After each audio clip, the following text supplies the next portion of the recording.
Hello friends, আজ আমি আপনাদের চাউ করে দেখাবো। তার জন্য চাউটাকে প্রথমে বয়েল করে নিয়েছি। এইদিকে দেখুন, আলু, গাজর, ফুলকপি, বিনস, মটরশুঁটি, পেঁয়াজ, টমেটো, কাঁচা লঙ্কা নিয়েছি। এরপর আমি কড়াইয়ে তেল দিয়ে দিয়েছি। এরপর সমস্ত সবজিগুলো ভেজে নেব।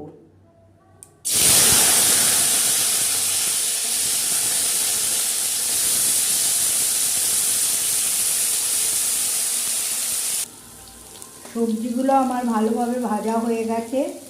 এখন আন্দাজ মতো নুন দিয়ে দিলাম, দিয়ে ভালো করে আরেকটু মিশিয়ে নেব।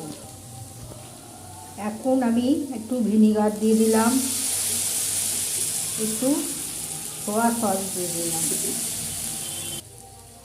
এখন আমি চাউটা মিশিয়ে দিচ্ছি।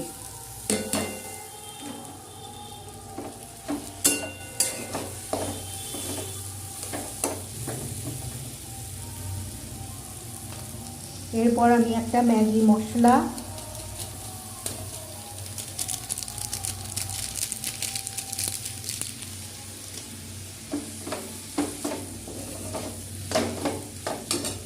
আর একটা ডিম ভেজে রেখেছিলাম, সেই ডিমের কুচিগুলো দিয়ে দিলাম।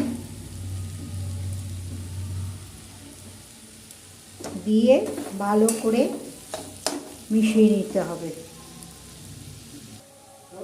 সব শেষে একটু গোলমরিচ গুঁড়ো মিশিয়ে দিলাম।